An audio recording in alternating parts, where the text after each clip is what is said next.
Welcome everyone to Paranormal Talk. Kind of a weird title for tonight because I'll be talking about a couple things. I'm gonna send some invites out because we were running kind of late, so I didn't want StreamYard, or I should say Facebook is a little weird. They like to throw you off if you're not on time. I'm trying to be using shit. No, not weird. I was gonna put one on, but it was running late. Maybe I'll get one later. But hope everybody's had a great week, great weekend. I just got back to New Orleans. I've been in Los Angeles for a week. I'm sorry, something just popped up inside my screen. Yes, I know. Uh, Yeah, but anyway, getting back to what we are talking about, I was in Los Angeles all week for the Writers of the Futures Awards. It was a very, very interesting place to be, I got to say. I had a lot of fun out there. It was a great place. And we're going to get a little bit into that in just a minute. Sorry, David. Well, you know what the hell, man? How did my phone get on? Sorry, guys. Be right back.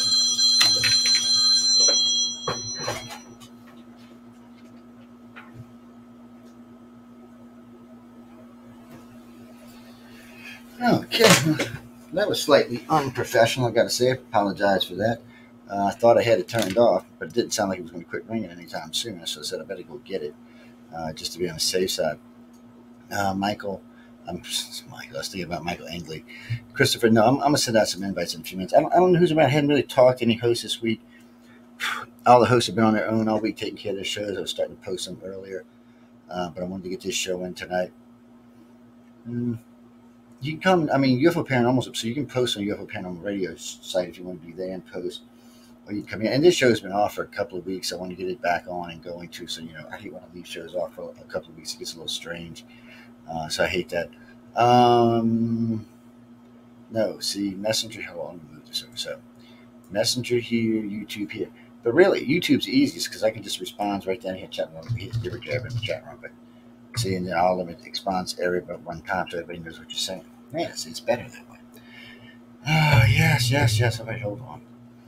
Uh, It's weird being back, I got to say. It's a different world out there. A whole different part of what I do in my life is out there um, compared to what I do now here in New Orleans. It's a strange thing for me. But hold on, let me open Facebook because I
I really like the original Dune. I'm a big fan of the original Dune. Wait, what the hell? I hope we were recording all of that.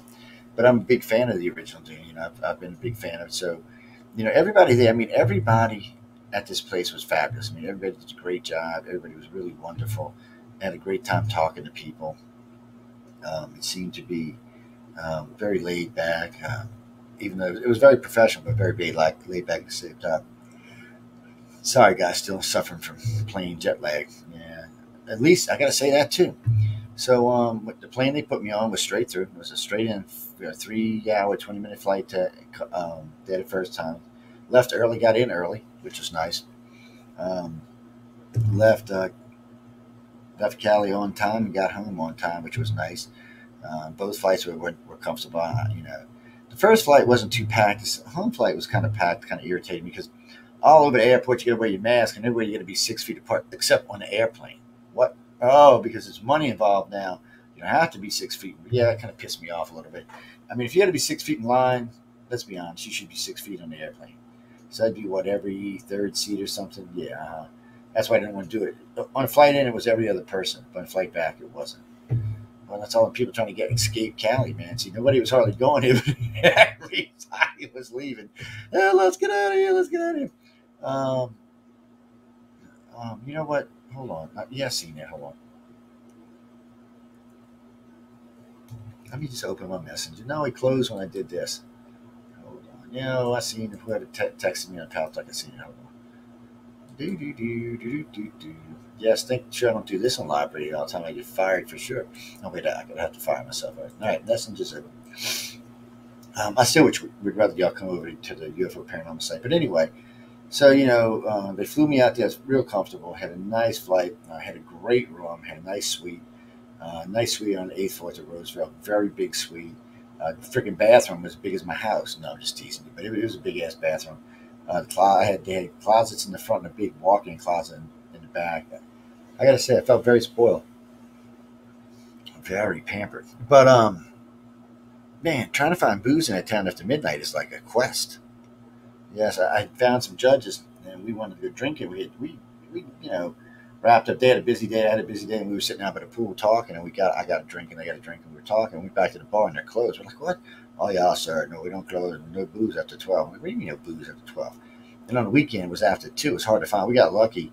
We wanted to have an after party from after the event, the Friday night event. So everybody was looking because everybody was piped up. Nobody was ready to go to sleep. So we walked down to the liquor store. Myself, I'm not going to mention the other two people who were with me, but walked down there, walked into the liquor store. Everybody grabbed their booze 1 minute before 2 because they quit selling booze at 2. I was like, what the hell kind of? It's like being in a twilight zone for me, man. I'm used to living in a city where you can go eat, drink, or anything, 24/7. So I'll tell you one other thing. The whole town smells like marijuana. It's the second time I've been there in 2 years. In the whole 2.5 years, the whole town smells like marijuana. Yeah, just before COVID hit, I was out there filming for Prometheus for Ancient Aliens.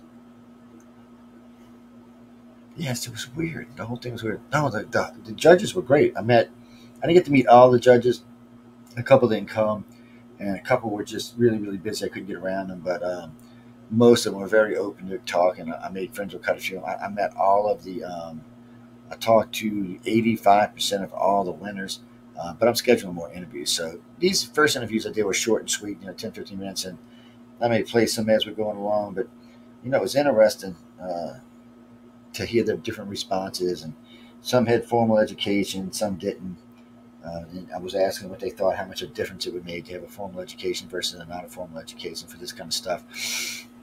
And remember, there was both artist winners and writers. So we had these illustrators, and I had met Tom Wood and DeSantos, who are both fairly famous illustrators, do quite a lot of work around, and they're really good. So, and they were giving classes while I was there. We got to meet, and we hung out for a while, but very nice guys, very approachable. Very nice. I enjoyed the company, both of them. So I had a good time. But anyway, oh, you mean? What do you mean? No, okay. So I flew in Tuesday. The event started Monday. Actually, I think it started Sunday. But anyway, I flew in Tuesday. I got on a plane, hopped out, flew down to Los Angeles Tuesday. I got there, um, caught a late night snack, caught a late evening snack, got around, got to talking to some people, got to meet some people. And then Wednesday, I started scheduling interviews. I didn't really start doing them on Thursday. I did them Thursday, Friday. I did a bunch Thursday. I did a couple Friday, and then a bunch Saturday. And Wednesday, I kind of forgot what happened. I got caught up in a couple of classes. I started watching these couple of classes then when I was actually enjoying the classes. But anyway, that's how I got a bunch of my illustrators right after the class. I just walked up to the front of class. Can I have the floor for a second? And I said this, and this, and this. And they say, oh, okay. And then I think I took 10 of them up to the room with me. And we did those interviews. Yeah, they're short and sweet, 10, 15 minutes. It was just more for prosperity to know who these kids are if they hit it big 20, 30, 40, 50 years from now. Because a lot of the people who come out of these winners from Writers of the Future do hit it big and become authors, worldwide authors. I mean, a couple of them there had over 200 books. A lot of them had 50, 60 books. It's very interesting to hear these guys talk about each other. And I would laugh. They were telling me about being great authors. And I was like, yeah, I couldn't write anything. Oh, the illustrators I had the most fun with. He said, well, anybody can draw. I said, yeah, I can draw. I said, when I draw a stick man, if it's a man, then have no hair. If it's a girl, it has some hair. And I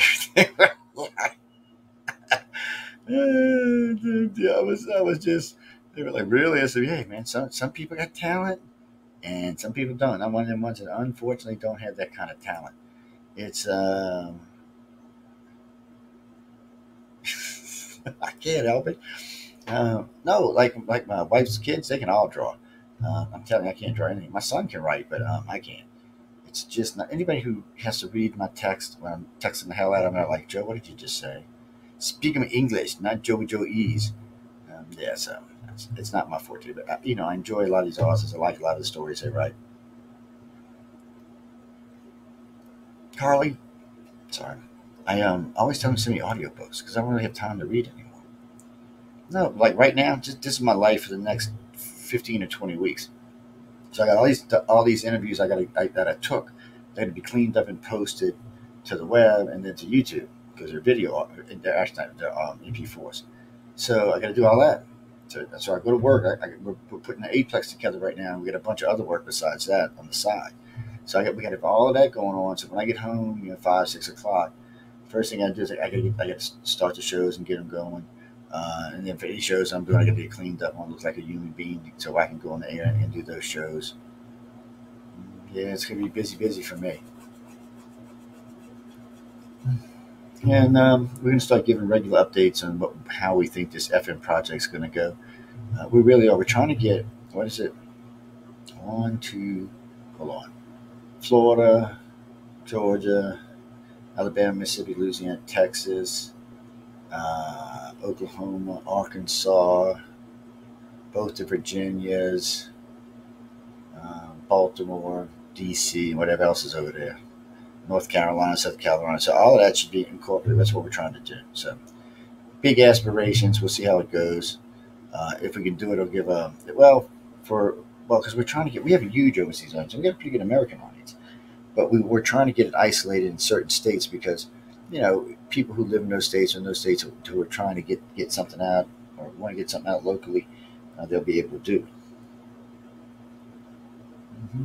Besides, it's better for advertisement anyway. It works better for advertisement anyway. What do you mean? Oh, no. Okay, so it's the L. Hubbard Awards.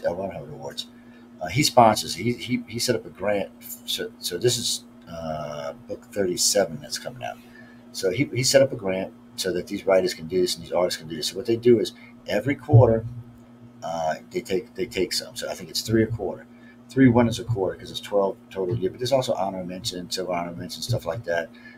So it's not left. It's not just. It doesn't just hang out there and stuff like that. No, because they want to inspire people. I know I was talking to one. I think it was Luke Wildman. And he was telling me he had tried a couple of times and they gave him like honorable mention and something else honorable mention. Oh, hey, there's Sean. Hello, Sean. Is it Sean DeMond? What's up, Sean? Can you hear me, Sean? Can you hear me? Yeah, I hear you, buddy. All right, I wasn't sure. You was kind of looking weird. How you been, man? You made it all week without me? Yeah, I did. How about man? I saw how you all dressed up pretty nice here, dude. Oh yeah, but I was looking spiffy. I was going to look spiffy. Yeah. I just downloaded everybody's archives a little while ago, so I can start posting them over the next day or two. So y'all should see them go up. So you're gonna probably see, just like Chase and Price, gonna probably see 2 shows tomorrow. You might get lucky, and you might go up tonight, but either tonight or tomorrow they're gonna go up. So you'll probably see some. See, I'll have two shows right up against each other, so we'll see how that does. Yeah. Yeah, I had a good time down there. I mean, these people at Galaxy Press and Author Services took so much care of me. I was like, man, I felt like a god out there. I was like, I mean, they really did. They took good care of me. And from the time I got off the plane to like the time I got back on the plane, Right. it was just great. And then when I got there, it's like, we love you. And not just me, they love the whole station. They're just happy with the station, what we've been doing for them and stuff like that. Because, it's not just me that gets them the big numbers. By having all these hosts, we have all these numbers on them. Right. And it opens it up for them to have a chance to, get better numbers.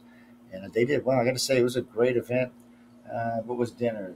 Dinner was big salmon with some type of cream filet mignon, some carrots and asparagus. It's pretty good. It's pretty good. That's cool. And some kind of weird, creamy, chocolatey, whatever the dessert was. It was really good. I have no idea what the hell it was, but it was good. I was like, man, this shit is good. But it's funny. I was there 5 days. 4 of the days I didn't eat dinner. I just forgot. Right. But I made sure every morning I got up and got a monster breakfast. So, like, first day I got, like, French toast. Next day I got pancakes. And I got steak and eggs. And I said, yeah, good breakfast. And then last day I forgot to eat breakfast or dinner until I got home. We ordered a pizza, like, midnight, 1 o'clock in the morning. But I mean, these people were great. They took me around. Oh, it was funny now. I was there, so I was sitting out there. That's what it was. It was Wednesday. I was sitting up there in the academy room, listening to them talking. I looked out the window, and they said they had a red and yellow sports car down there for rent for $108 for 4 hours. I'm like, what the hell is this? I walked down. It's a Maserati, and the guy said, "Here's my license. Here's my insurance." I don't know. It might get lucky and got in the movie, so we'll see what happens. That'd be cool. Well, I wanted to run down Highway 1 just to see what it looked like. Because it's been a long time since I've been down it. The last time I was on Highway 1 was my wife was. We were in. Did she go? Not this time. No, she wanted to stay home. But yeah, because it's like a whirlwind when you're with me. Usually I bring 2 or 3 people because it's like a whirlwind. I usually have people out, booking guests for me and setting up times and guests like that. Right. And it's just crazy. And for me, it was nonstop. I mean, literally, I got up around 7 in the morning. Oh, I lost you, but he'll be back. Anyway, for y'all, listen, I got up about 7 in the morning, stopped about 1 or 2 in the morning, and then went back. And thank you for that report, Del. Thank you again for that report, Del. Such rudeness. But guys, I mean, I'm not a big fan of LA, and I got to tell you, this trip I did didn't change my opinion of Los Angeles any. It is a crime-ridden, dirty, nasty little city that needs some serious loving to it. We walked out. It was midnight, and we wanted to go find something to eat. I was walking with 2 other guys, and they down there trying to kill each other, not even half a block from us. It really is just a dirty, nasty little city. Really? Yeah, it is, man. And we're on Hollywood Boulevard. I mean, we're at the Roosevelt Hotel, one of the nice hotel out there, on Hollywood. I mean, on high. I can look out the window and see the little stars. I was having fun. I was walking with one of the judges. Oh, I'm stomping him. I don't like him. I'm stomping him. I don't like him. You know how to get the stars on the sidewalks? I'm stomping all the ones I don't like. I said, man, y'all should be taking video of this shit. But we had a good time, though. And what happened was I was cruising in the Maserati, and I was coming back. And when I came through, the streets were thin. You could cruise through this. So I'm cruising, zipping on the car. Handles like a dream. So all of a sudden, I look up, there's a roadblock, and I'm thinking, what the? And then there's a movie set. So I just, hit the brake and punched it because I just wanted to get around. So, this real light-ass car with a lot of power just spun itself back forward. Get great handle like a dream. So I said, okay, so I'm going back looking for another way. I'm at, I think, 3 lights down. I hear on my window. I'm thinking, man, I should have brought Martha with me. I don't know what the hell's going on. The guy, oh, he said, man, what's your name? He said, that was you back there? I said, yeah. I said, why? He said, they might want to include it in whatever. He didn't tell me the title of the movie, but I'm actually going to send it to him, so I'm going to look for it. So he asked me if I'd sign a waiver here, and I with all the information on it. And bitch part is, I think I'll get a check for like $366. I think that's what whatever standard is right now. It's just hilariously funny. But we watched them film 3 different movies. When the first time I got there, they were filming a movie on one side of the hotel. Second time I got, on the next night, they were filming it down the street at another place. I'm like, Jesus, people. But it was fun. But there's a lot of talented authors there, talented artists. They got a lot of people. Some of them are young, some in the middle age, some our age. It's amazing. A lot of out of country winners. I was like, look at these guys, man. Uh-huh. It's nice. And so I told Jenny to send them in because if you win, they fly you out for like 7 days on their ticket. They put you up in a hotel room, a nice hotel like the Roosevelt. All expenses paid, all food paid. They got mad at me because I was paying for my own food, and I said, "Gee, I'm paying for everything else," and I like to eat, you know. Right. So they paid for all of that. They rented all their tuxes and outfits and gowns and Damn. everything, and brought them out to the red carpet. All kind of press was there. And Really? I was going around filming the press. I was having a ball. Yeah, I made friends with a lot of people out there. I met some people from NBC, ABC, CBS. You know, there was a few of them out there, and I met one particular filming crew who I liked. I was filming them. I said, I walked up to them and said, "Well, I'm gonna film the filmers while the filmer's filming you." And they got all confused. And they're the ones who were working the show inside, which was kind of nice. And Right. man, I took 2,000, maybe 3,000 pictures. I deleted about 300 the other night. I was sitting down waiting on dinner. I deleted probably 1,000 on the phone on the ride home in the airplane. I Wow. said, "This has got to go." But a lot of great people. Man. I just couldn't get Are over they? how nice the people were. Yeah, I mean, it's hard. It's you know, put this in perspective. So you send something to these people, right? So it's blind draw. One person reads the stories, and then they send them to the judges with no names, no sexes, no just the story, nothing else. So the Right. judges have no idea who this is. So it doesn't cost anything. It's absolutely free. You send it in, they read it. And same thing with your artwork. You send it in, and if the judges think it's good, and if you're not, they get a letter that says, "Oh, try again," because you can try every quarter. Um, so they try. Some people went 14 quarters. Some people went 14 years. Some people went 20 years. It was crazy. Some people were first time winners. And then at the end of the show and all, they picked two big winners and a big honorable mention, which all get a $5,000 check and these massive ass trophies. They had to give them suitcases to pack all their shit in and take back with them. But everybody had a great time. I interviewed. I think I got 25 or 26 of the 33 of those done. I got interviews setting up with all the judges, and so I'm gonna get with some of the hosts on this network who like to do authors and send them some authors to talk to. And Okay. I'll probably start them with the young ones because the judges are they kind of know me and they're kind of funny about who they talk to. Why Met the is that? guy. Why is that, Jeff? They just are. You got to. It's one of the things you got to know somebody to get to meet them. And see, I was brought in as different. I was brought in as a friend of John's who runs press for his show and gets a show and took his show from I'm easily 300 or 400 up to $1 million a week. So yeah, they like me. They're like, oh yeah, and then they've seen a big increase in people joining their class they got an online class for free they give you, so you can help learn how to write and draw better.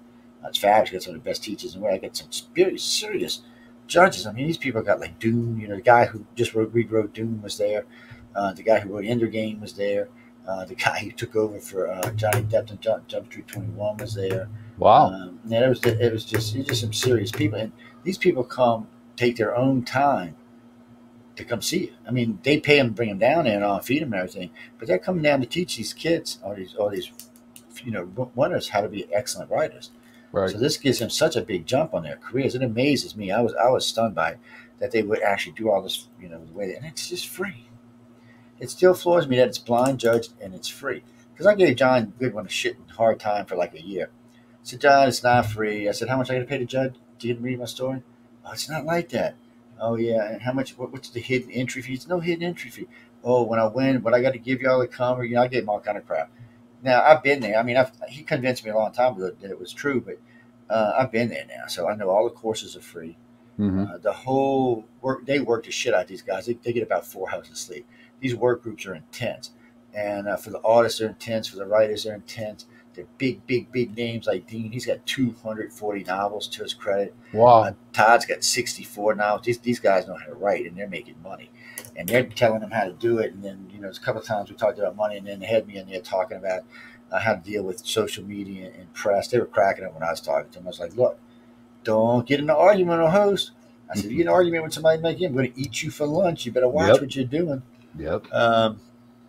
So I want them to understand. I gave them a lot of good pointers on how do you deal with this, what you should be doing, how it should be handled, and they were like, "Well," I gave them a big rundown on social media. But the first thing they were asking me was, "What?" And then I cheated for them. I said, "Look, I'm going to tell you how to cheat." I said, "When you get invited to a radio show, when you call in to get on one, send them 20 or 25 questions." I said, "But before you send the questions, write down the answers." So that way they're asking you questions, you're just going to answer them. I said, you're going to look so much smoother. It's going to come out so much cleaner. I said, and every time you send them to a host, mix and match them, change them around so that every interview don't sound like every other interview. I said, that's a safe way. And I said, if a host invites you on and starts tearing you up for something, just hang it, just before you hang up from him, say, well, I'm leaving now. You don't have permission to use my audio, and click. Well, like, really? I said, click. I said, if you're on a stage, you do it. I said, you turn your ass around. And said, as you're walking off the stage, say, you do not have the permission to use my image, and keep on walking. And it just pisses people off. And unless you sign a waiver, there's nothing. If you sign a waiver, you're screwed. Right. That's why I'll never sign a waiver before a show. Oh, okay. Anything interesting for our station? I mean, did you get? Oh yeah. So yeah. So not too much I can talk about because a lot of this is secret for now. Well, we're gonna have a meeting in a couple of weeks, and y'all get to hear about it at the meeting. But I can tell you this: talked to a few people about. Well, I was out there telling them, I met some big names with a lot of money. I was hanging out with some serious millionaires. And I may have some 6 zeros, but I ain't got no 7 zeros. And and we were talking about the future of the FM and how we're looking for investors. So 4 or 5 of them gave me the phone number and said, when just start sending me updates on it, and I'll see what we can do. So let's see what happens. Right now, I'm going to spend a day a week for the next 6 weeks getting it all together. So I wasn't even planning on submitting anything until January. So a couple of guys want to help me with grants. So we're going to see. It looks like now we have a better chance because at first it was looking like I might have to go backwards a little bit and start with like a 2-state server. But it's looking like now we might be able to do the whole state because this is what we're looking at. We're looking at Florida, Georgia, Alabama, Mississippi, Louisiana, Texas, Oklahoma, Arkansas, both Virginias, Baltimore, D.C., and North and South Carolina. And I think there's somebody else in there, but that's a lot of states to cover. Okay. So, my question to you is, right, we're not far from Baltimore. See, and that's what we were talking about that. Can we switch it up to hit Pittsburgh and to hit New York? Because it's not, it's not really that much difference as a crow flies. So another guy gets hold to me, a guy who, get this shit. So one of the guys who's working press there sets up towers used to set up radio towers for another company. Now he's working in the media. And we got to talking. He said, well, Joe, you can cheat. He said, because we're talking about Mississippi and Louisiana, how flat it is. He said, well, go up to like in the middle of Mississippi and Alabama where it gets hilly. So for every elevation we can go up by land, we can come down on the towers. So there's some places here that are 70, 80, 100 feet above sea level. So if you put a 50-foot antenna up there, that's a 150-foot reach. So we can get most of those states pretty easy. The hard part when we get up by US is it gets hillier and more mountainous. So we might have to put up like a booster station or find somebody to help invest us into a booster station. Because New York, from Baltimore, New York's kind of flat, but when you head back the other way, you get kind of a little hilly up in there. Yeah, Pennsylvania, they have all hills, dude. So we'll have to see how that. Same thing in Virginia now. We may have some issues in Virginia. We may have, because something I learned driving from Utah to Colorado was in some of those interstates, some of the valleys you get in, there is nothing. No cell tower, no radio, no nothing. Even FM can't get in there, which is just amazing, to be honest with you. Mm-hmm. We had a lot of fun, and you got to remember, these are sci-fi writers. These are guys that are going to help us down the line with that stuff. Yeah. And nobody knew I did UFO paranormal stuff, and then a couple must have found that there was a research on the last day there. And can we talk about this? Can we talk about this? Can we talk about this? I said, y'all are not here to interview me. I'm here to interview y'all. So sorry, guys. I said, maybe when we do the big interviews, hour to 2 hour interviews, y'all can come in and we'll talk about that would be pretty cool. I mean, I don't know. Let me tell you about my dream I had, dude. Go ahead. All right.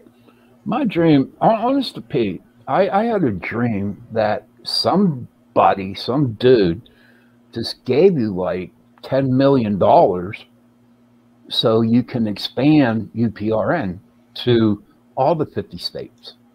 $10 million. No, I did. No, I'm serious. I was going to say, with $10 million, I could expand to all 50 states. Right. So I might be able to get one to Hawaii for that.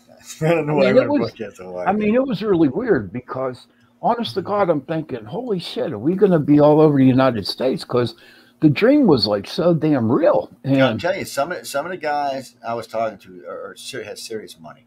And 2 of them were talking to me about, because we were looking at, we got a lot of work to do on what it's going to actually come down, because we already know what the towers and the transmitters cost. There's other things we have to do, licenses and stuff like that, legal agreements and shit, and that's going to kind of jack the prices up. The actual tower and equipment, installation, all is less than $200,000, well, maybe $300,000, but still. It's the other stuff, FCC licensing and stuff like that, Right. cross-based licensing. That's all going to get expensive. But the estimate somewhere about $1.5 million. But anyway, so we are looking if we can expand. I even offered to people, partnerships and shit like that. So we'll see how it goes. We have a good large audience now, and everybody was very interested in it. And I took them where they could see, what we had and what we're doing and stuff like that. So, there's people are interested in it. And I told him, and one of the guys laughed. He said, "Why do you want to change it to me?" He said, "You got a great following." I said, "Yeah, I'm not getting rid of the podcast. That's never going away." I said, "But let me tell you the difference." I said, "When I sell $2,500 ads on Paranormal Radio, that's great. But on FM, that would be $25,000 worth of advertisements. Right. It's a majorly different price. And unfortunately, podcasts don't get the fairness of the prices that they should, because really, FM's great and you can get it in your car. Everybody used to be the excuses, well, pods are just on the internet. But that's not true anymore. If you got a cell phone, pods are anywhere. You can slap it on from your phone to your car all day long. So, and then a lot of cars have scan disc in their stereo. You should stick a scan disc in there. So, unfortunately for them, pods are everywhere. And then you got like Sirius radio and satellite radio. Right. So we're in a good position right now. We're way at the top of our field. We got honorable mention for the Podcasters Award, which was nice. And they said, "Well, we're going to send you a trophy." So I ain't spending no $400 on trophy. You forget it. I don't need it. I mean, it's a great recognition, but we didn't win. We just honorable mention, and I'm happy with knowing we were honorable mention. I kept the things I can post on the site, but and then also they got one for just being a nominee, which we did make the second round, which is also nice. Right. So I'm very happy with all that. So that's good for us. That's just more things for us in the station to brag about. But we still got a long ways to go in a lot of areas. But I got faith. I do too. I got absolute faith. And then I haven't told Kathy Belsky, but she's been paying for advertisement lately, and I've been gone all week. So as a favor, I got a big ass plug out in California off of one of the local television stations. Right. Yeah, she was like, we were talking, and I was telling her, the lady asked me about one of my typical advertising. I said, well, one of my hosts are advertising right now, Kathy Belsky. She's got a gig coming up in December. I said, run by the station and hear about it. She goes, well, that was slick. I said, no, it's just taking care of one of my hosts, taking care of them. So, we'll see how that goes. And then it was strange because, boy, they got a nice office over at Office Services, man. I think it's so nice. All hardwood everywhere. Wow. They actually got a real cappuccino machine in there. The brass ones, man, the ones that cost some money. I was impressed. I mean, I work for a lot of wealthy people. I'm in a lot of rich places. I didn't grow up poor, and so I'm not easily impressed. I got to say, I was impressed. Not so much about what kind of money or anything like that, because they're not filthy rich or anything. Not the people who work there, but about the way they handled themselves. They were just fabulous people. Really? Yeah, they were just, everybody was super nice, went way out of their way to make sure I was happy. They did not have to do that. Called and checked me regularly. I mean, John Goodwin, who's the president of Galaxy Fest, and him and I have been friends for a while now. We chit-chat, we have a lot of fun when we're talking. And he made sure he called me every day. He said, Joe, they got you, like for the dinner. I'll have to show you after a while, pull it up and thing. So for the event, he called me. He said, you got a good seat, right? I said, Emily, she gave me one of the best seats in the house. Until I said, thank you. Thursday night, they were having a big steak dinner at this. It was just for some of the judges and myself. And, it's a high dollar steakhouse.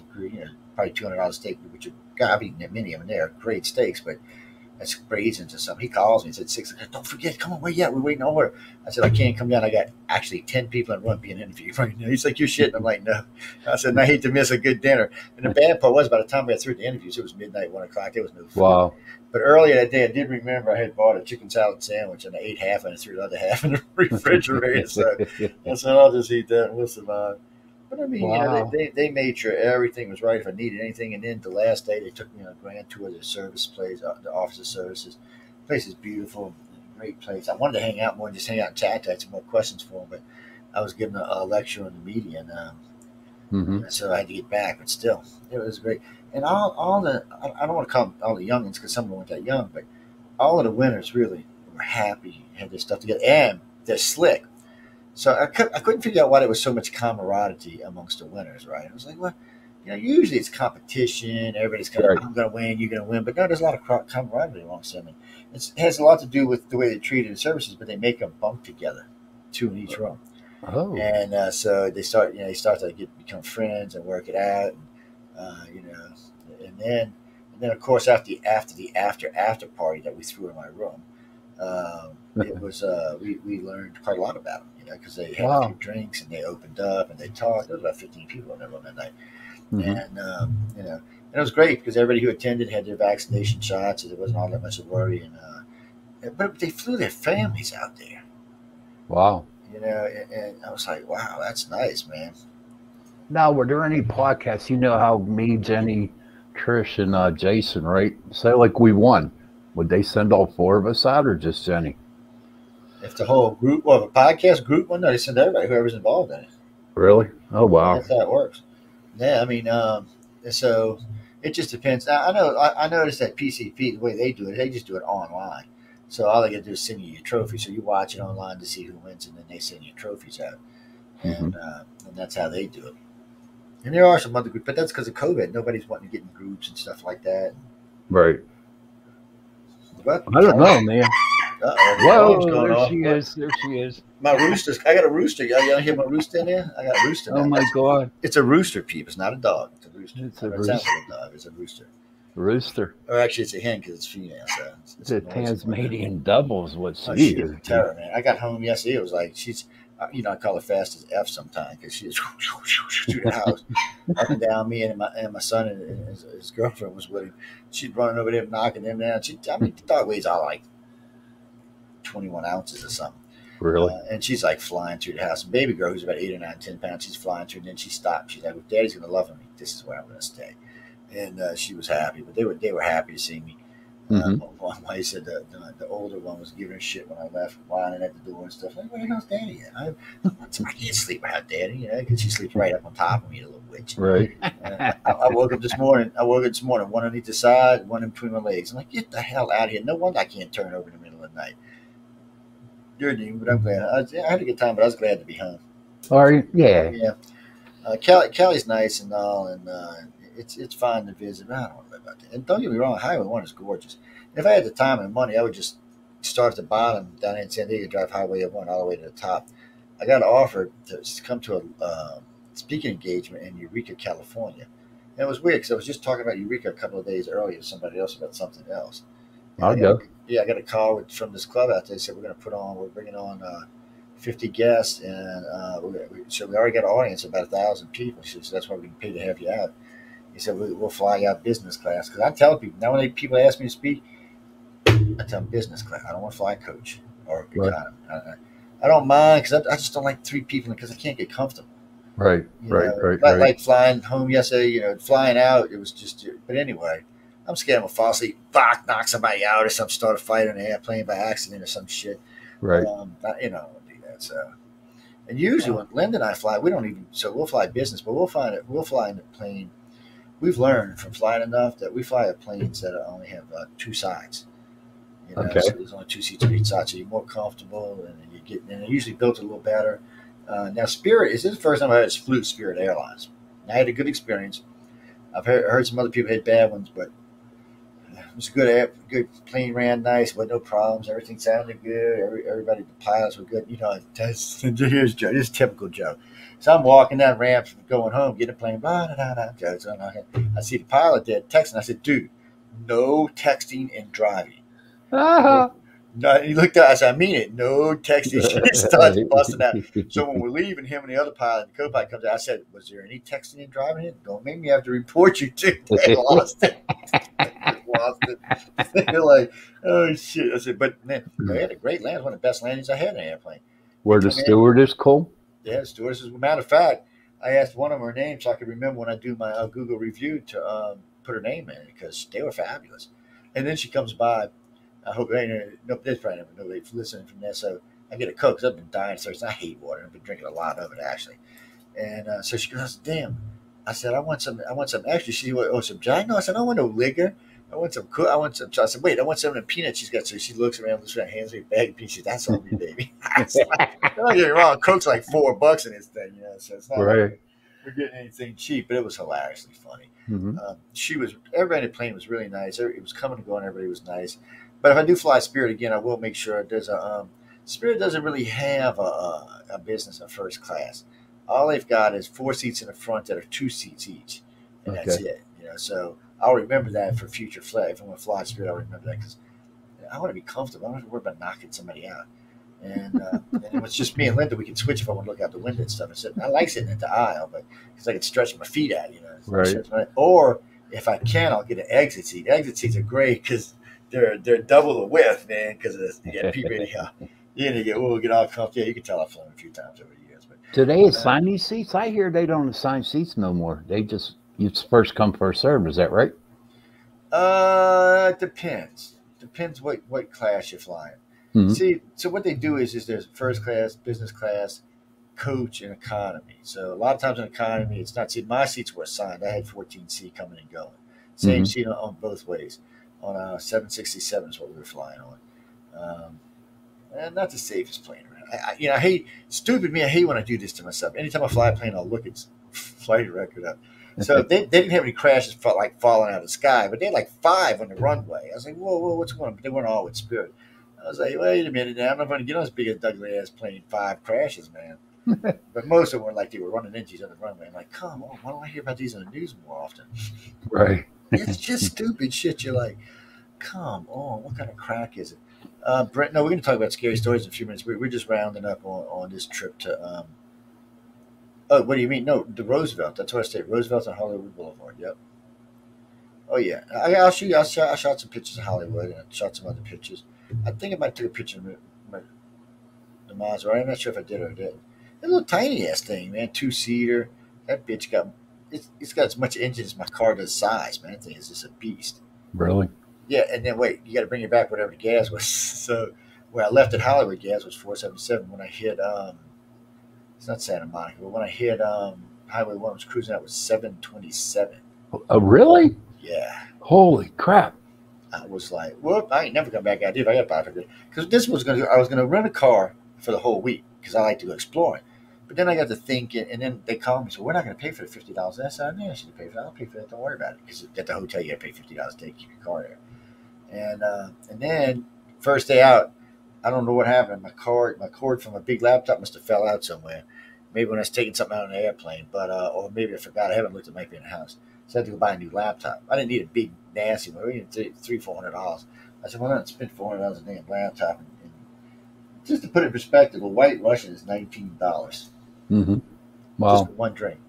I ate steak and eggs. With steak and eggs and coffee, it was $41. Really? Yeah, buddy. Ooh, A hamburger was $26. I'll be damned. I'm not going out there. I'm hell. No. I That's know it's bullshit. it's stupid now, and that's what's so funny. So Joni caught me. We were having breakfast, and I gave him a credit card. She said, "What are you doing? You know, it's to your room." I said, "Baby," I said, "Y'all have been treating me excellent. You don't have to feed me." Right. Besides that, putting it on the room just means I'm going to eat more. So I just said no. It's I probably spent $250 on food now. Holy And I, crap. and I didn't eat that much. That's what I'm saying. I didn't eat that much. Oh, and there's another little thing you got to watch. Let me warn everybody who's listening to the show. So, a lot of these places they serve hamburgers, but it's sirloin or turkey burgers. If you don't distinguish, they give you the turkey burger. So, first time eating this burger, I'm like, this shit is dry. What the hell is this? I said, dude, this hamburger is horrible. Can you make me another? Oh, you ordered that. I said, man, what is it? He said, well, it's turkey. So I never ordered. I almost kicked his ass. I said, what? I said, look at me. I said, stop, dude. Look at me. Do I look like I want a turkey burger? Do I look like I'm a vegetarian of any sort? I said, I'm from New Orleans. Get me a real hamburger. I said, why are you thinking about this? I happen to be here because I'm pressed for United Public Radio. So don't piss me off again. And I said, well, because I had a card go missing there. I don't know what happened with the damn thing. But anyway, I canceled and I ordered a new one. But still, they said, oh, they had malt liquors. You make a malt, pour some liquor in it. Hmm. Or actually, they do it that way. They put the liquor in, put the malt in it, and whipped it all together. There used to be a place in the French Quarter that did that. They'd make ice cream drinks. They were Oh, fabulous. wow. Oh yeah, talk about get drunk fast because you don't taste any liquor. You're like, so, let's see, grasshopper, chocolate this, chocolate. You're walking along. Next thing you know, you're like, man, where's the car? Man, I can't drive. That's crazy shit. It's crazy, but yeah, it was a weird place. It really was. I mean, I had a great time. I mean, everybody took care of me. They were just fabulous out there. John and Emily put on the event, which was just stunning. She did a again, just outstanding job with it. Hmm. And I was amazed at how much work she did. John is just a great host. Jonia was the host of the event, but John, he's the president of Galaxy Fest. He was the key first main speaker. But the event, he made sure everybody was happy, everybody was taken care of. He made sure the right judges were in charge of the right things. And I'm not kidding. He talked to me every day to make sure I was good and had everything I needed. And I told him at the beginning, I need a decent room because I'm going to have people in it. And they hooked me up with a decent room. I ain't going to call decent. It's far more beyond decent, but still, it's hard because I do a lot of events, and some people want to be just as cheap shit as you can. And I'm gonna be honest about this, and this is for anybody who listens to this. If you're gonna invite me to speak, don't be cheap shit because I ain't coming back. I'm not. I said if you're gonna fly me out, make me do something. Then when I get there at the end, you want to just be something. Just it ain't gonna happen. I ain't coming back. And then of course I'm gonna tell everybody in the mama not to go back either. I went to one time. I flew in Linda when and he said, "Well, you're gonna share a room with somebody." I said, "What? Well, give me my airplane ticket because I'm going home." He said, "What do you mean?" I said, "I have my wife. Why would I want to share a room with somebody?" And they're like, "Oh, okay." Because I paid for Linda's ticket to come down, and like Steven, but said Steven was a consummate host himself. He'd fly us out to DC. Linda and I, he was always trying to get her to speak. He'd hook us with a good room up, fly us both out there. He would pay for it. Of course, I always donated my speaking fee back to him, but I like Steven. He was a good guy. Took care of him. I don't talk to him that often anymore because you can only talk about the same subject so much before you just get bored out of your mind. It's like No. Mm-hmm. I love Steve, but I know what he's talking about. It's like Richard. I ain't talking to Richard. It's just more of the same old crap. I want something new and fresh and clean. That's great for them. They can talk to young guys coming up and new guys and stuff like that. But that's just not what I'm looking to be. Nah. What was I looking for? Me, you forgot me what I was looking for. Oh, YouTube. Let's see if I can find this picture of myself. This is weird. I gotta say, I see myself on again. Well, actually, Linda. Hey, Michael. Linda seen me up on the screen. Hey, Mike. Sappa. What's going on? I got to use. This is gonna be my new profile if I ever find it again. How's it been, old man? What you been up to? We just been talking about the little trip I took down the Riders and the Futures down there. I'm waiting for my Instacart. I feel like a bear that lives in a cave, and people bring me food, leave it at my door. that's my dream, though. Feed me. Drop it off. Living the dream. Hey, if you could open up your phone and poke at what you want and have people bring it to you, and it's cheaper than what gasoline would cost me to go to the store and have to walk around the store. Well, that ain't how it is here, unfortunately. Yeah, man. Down here, it's way cheaper to go get it yourself. Like that DoorDash and shit like that, and Uber stuff like that. Oh my God, no! What they do down here is say you order a restaurant where it's normally like say $15 or $20 a plate, right? And and maybe so. Anyways, it comes out to about $25 a dinner. When you order from them, it's $105. Damn. Yeah. They just so like with Instacart, it's a local supermarket that I'm ordering from, and the prices are the same. I mean, if I went into the store, fairly the same anyway, But what the deal is, you sign up for the year. It's like $100 for the year, and then it costs you like $5 or $6 an order plus the tip. So if it's going to cost me $15, $16, I tip the people $10 that goes in their pockets, right? I mean, but man, it saves time, and I don't want to walk around COVID supermarket central. Well, Mike, let me ask you this question: the stuff that you ordered, did you get it all the time? Oh yeah. Did you really? Yeah. So I mean, I can actually talk. Michael. Talk to the person shopping. She's shopping right now, so I can like add things if I want to take things out. It's real cool, All right, because I work at a grocery store. I work at one, and our people who do the Instacart, they have problems and they get frustrated and stuff like that, and they're not good shoppers. So, well, the only thing, like a lot of things I don't mind, but a lot of things I worry about. Are they going to pick out the freshest fruit? Are they going to pick out the freshest thing? Yeah, it's like when we order wood or lumber and shit. Like always, like 20% of it shit we would never took. We would just throw it into another pile. So I get, I worry about that kind of shit because I'm spending good money. I want what I want. But down here, if you order from a good restaurant, oh my God, you might as well. You better. Oh yeah, restaurants. Knox, man. Jeez. My average order is like $100. That's not bad. To me, getting my Jeep with the Hemi and go that 30 minutes to the supermarket. That would be about 3 or 4 gallons of gas, man. That $4 a gallon. That goes pretty fast. It don't take long, that's for sure. So What the hell? it evens out. At least I don't have to go out. They got these Mennonites bringing it. Because I live in the middle of an Amish Mennonite area, so like this Mennonite shows up in a new Cadillac, and she was the Instacart girl. I'm like, my Really? life is so weird. You know what I mean? It's just weird.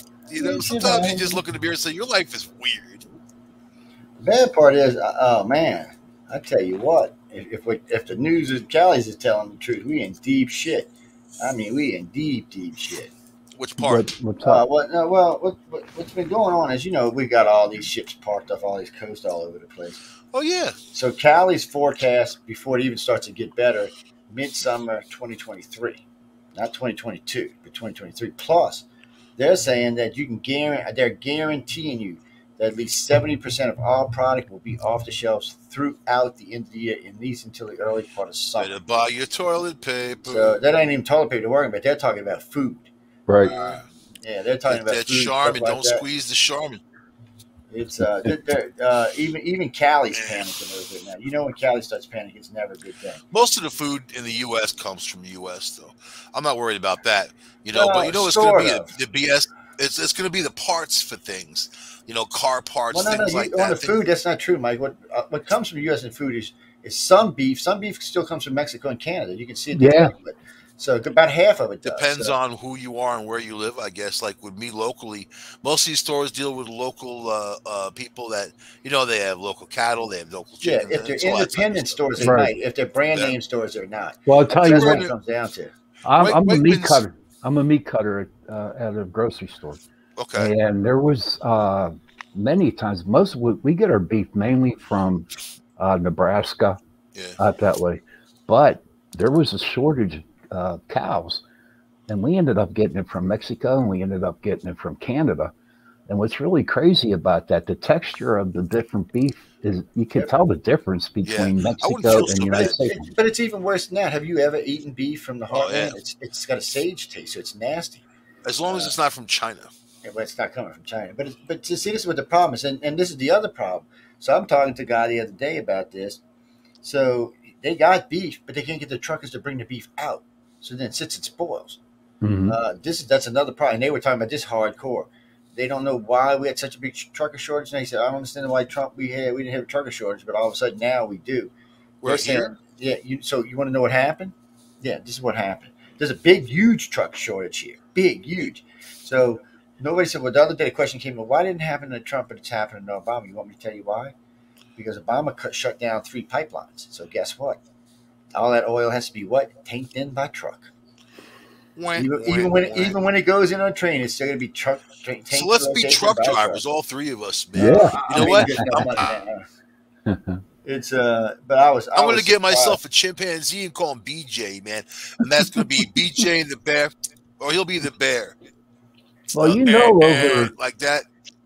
Over in England, they have a big shortage of truck drivers over there now. Oh yeah, huge. Man. They got the army doing it now over there. I'm waiting for us to do that. Yeah, but England's got a worse problem with COVID because they've got what they call COVID plus, a Delta plus. And Delta plus is more infectious. So now they don't know what to do. They have their plan B, and they're kind of resorting to plan B. Actually, I heard they're blaming it on the vaccine. They're saying it's lowering the immune system of the people. They said it's not doing what it's supposed to. It's not supposed to. Yeah, it's not supposed to. It's not supposed to. But it does. But it does. That's a problem. I don't know. The Moderna gave me superpowers, man. I can see better. I can hear better. Really? I can run 45 miles an hour. You should have seen me fall down the stairs last night, man. I fall better than. Well, I'll tell you what happened to me. I had that Moderna. Right onto the concrete. Boom. Wow. But I had that Moderna. I got the Moderna. It doesn't help you see. It doesn't help you see in the dark. It screwed my brain up. It screws everybody's brain up. It screws a lot of people up. Screwed me up for a month. So then, Moderna and Pfizer said, well, it's okay if y'all mix and match shots even for the Johnson & Johnson. And Johnson, oh, no, it's not. Do not mix your shot with ours. It doesn't work. No. Moderna just screwed. The first shot of Moderna that I got, I was okay. My arm was sore. The second one, I was depressed. I was anxious. I was paranoid. I mean, I was terrible, man, for a That's my whole freaking everyday. month. I wouldn't even know the difference. No, I do. I had the Moderna, man, It's and it getting was bad. all Oh, right. people listen to us crazy It through didn't the do night. anything to me. You can find what we were talking I about right couldn't at sleep the first thefuture.com. night. I couldn't sleep. I had like indigestion the first night. There was something like that. But after that, it was fine. Where are you at, Joe? Oh, wait, watch. Oh, I'm down here. I'm on top. But Watch. I know a lot of people that had the Moderna, Look, and you want to see the best looking person at the place? Watch. Here it's you a go. hodgepodge. So Here you go. This is the best looking person at the place right here, man. Watch. I can show you just a second. Watch. Here we go. Tick, tick, tick, tick, tick. My wife found this by accident last night. Wait, well, there I am. Wait. Ooh, look at there that you are. sexy Whoa, beast, man. Bastard did it, dude. baby. It ain't playing. Dude. Right. Anyway, watch. All right, brother. You're smiling. Look who good. Put the Damn. look on it, man. Put the look. But it was a great event. You can see. I mean, if you look at everything, they did a fabulous job. you look so uncomfortable sitting in there.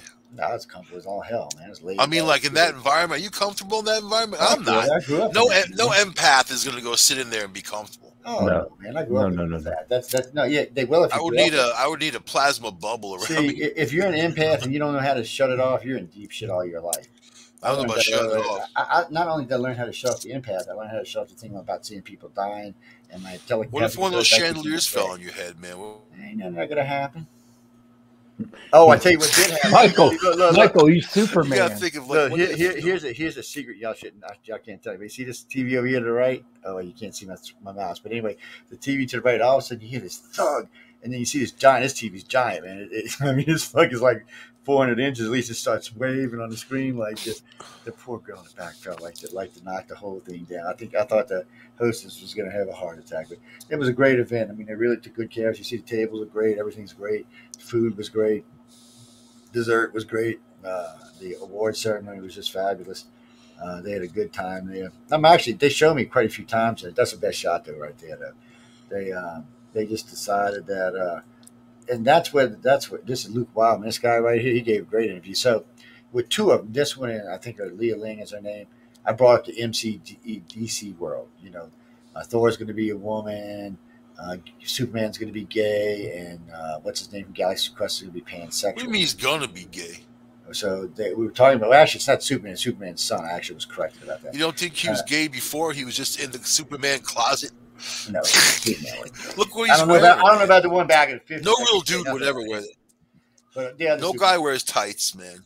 I'm saying that. Guys wear tights. What are you talking about? You better get up there crack, man. Robin Hood. When you're being paid to get now, Robin Hood. One of the Robins was gay. I don't know which one it was. Tights are stockings. And the first Superman's supposed to be gay.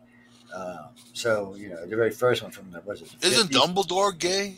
And Voldemort aren't they all gay? No, only one of them was gay. But it was. They seem like they're a real angry crowd. No, not really.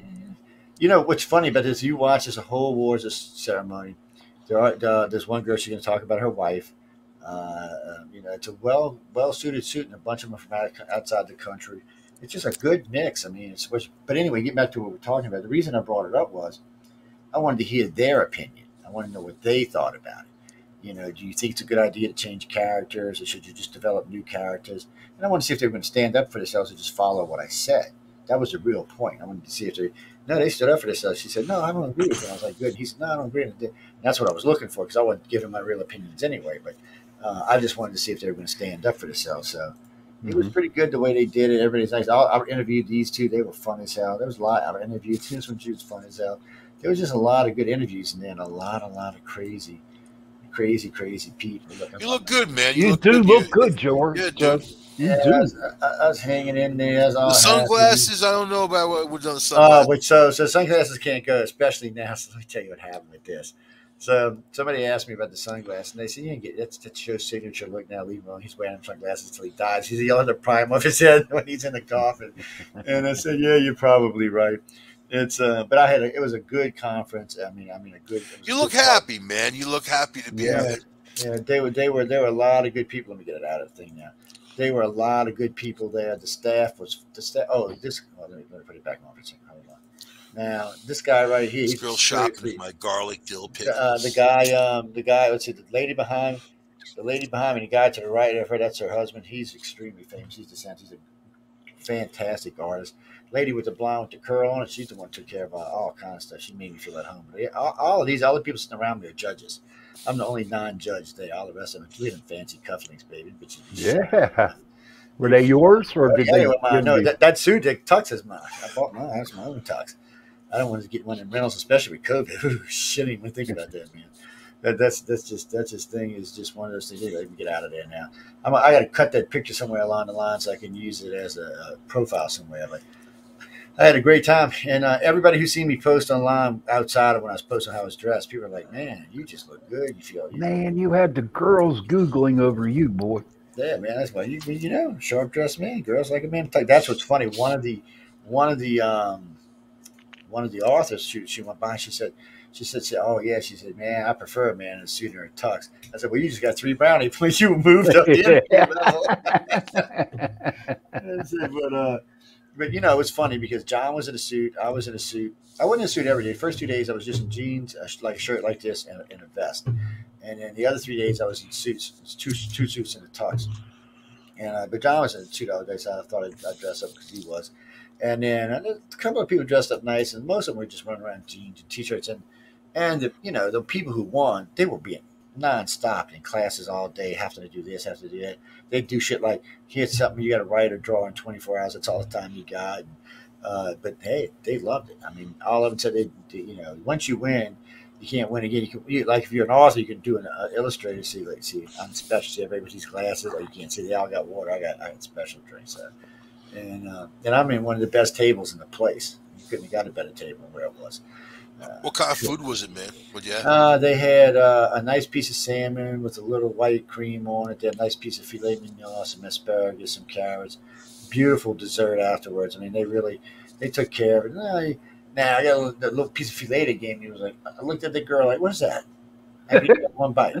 But now Joni, which is this lady right here, she got a nice piece. I said, "Don't steal your filet." She's like, that's my filet. she had a nice chunk like this. I'm like, God damn it. But the bitch part, I'll tell you. I mean, the food was good, but later on that night, I got a hamburger because it wasn't enough. I was still hungry. But that was the only night I ate dinner the whole time I was there. The other 4 nights I just didn't eat anything. And then yesterday I didn't eat anything until late last night, which is good. I needed to lose some weight. But they were great. I mean, Mike, I wish, I needed somebody out there with me because it was just way too much to absorb. And I met so many people. 3 of the people that sitting at the table right there are millionaires. More than half the people in there are millionaires. Almost 2/3 of the people I was working with the entire week were up in that same ball range. So it was great. I mean, and I've been talking about the station, about investments. I've been telling everybody as I go along, I'll keep them up to date on what we might need investment. So I had a couple people that tell me they might want to work with. And I had one guy who works with grants. So hey, we might be able to work out a grant for you on this. So I told them by January, maybe February 1st, I'll have most of this together. I'll send them all the things if they want to get invested. So keep your fingers crossed. I mean, if it goes the way it goes, we might be, because at first I thought I could do this on my own money until I realized how many states I was crossing. And so what we got again? We'll go over. I got Florida, we got Georgia, we got Alabama, we got Louisiana, we got Mississippi, we got Texas. That's 6. Then we got Oklahoma, and then we got Arkansas, and I'm pretty sure we got Kentucky and Tennessee, and then we're going to have both Virginias, both the North and Southern Carolina, D.C. and Baltimore. That's 16 states or 16 areas. I mean, that's huge. So when I got into licensing fees, I was like, oh, fuck, I can't. Beep. Sorry. I can't, there's no way I can afford that much money. So I could downsize it and start. But if I can get investments, why not just go for the gusto and do all 16 states? Because that puts us in a great, you know how many people live in 16 states? We're talking like 40, 50 million. It's a good advertisement. And, I was talking with Sean. I mean, we're only a butt throw away from you and him. Yeah. So we'd have to find a nice hilly climate, somewhere to put a towel on, but they're only stone throw away then. So it makes it easier to expand up into New York and all. And somebody had asked me, when are you going to expand to California? I said, let's get the East Coast and most of that area under control, and then we can go cross country. Like WWL goes from top to bottom across the country. So it's, they're in all the states, but you need a serious transmitter for that to get that kind of stuff done. But, I had a good time. And I got to tell you, everybody went out of their way to make sure I was happy. Everybody. I've attended, the only other conference I could say that was like that was with Stephen Bissett and maybe the one in Laughlin. Those 3 were great. Everybody was great. But the rest of them are always like trying to cheapskate out. I I'd rather not go if I gotta, it just bothers me. Were there a lot of paranormal people out there? Well, in the sense that they all write paranormal. Well, no. That's not what I meant. I mean, No, literally, no. they write it, but do they investigate it? Do they? No, these don't. These are all VIPs coming in. The whole thing was invite only, and you already half the place was filled with speakers and with winners and their families and all the rest were people that came in, different movie stars, different people from radio stars, and Mhm. all kind of other people in there. And there was a couple of people from I met this one Amazon, and she told me she was in the soap operas, and but I thought I remembered from some sci-fi. I honestly I can't place her, and it was just kind of weird. And like I said, the guy who replaced what's his name in Jump Street 21, he was there, and Johnny Depp? Johnny Depp got quit after a year. This is the guy that replaced him, and but I got to meet the writer of Doom, the writers of Indie Game. I got to write the writer and director of Avatar, and I love that too. First question out of my mouth, I looked up at him. And when we get the next time, Avatar, it's been like 10 years now, right? I said, it's been so long, I forgot what Avatar looked like. The guy starts laughing.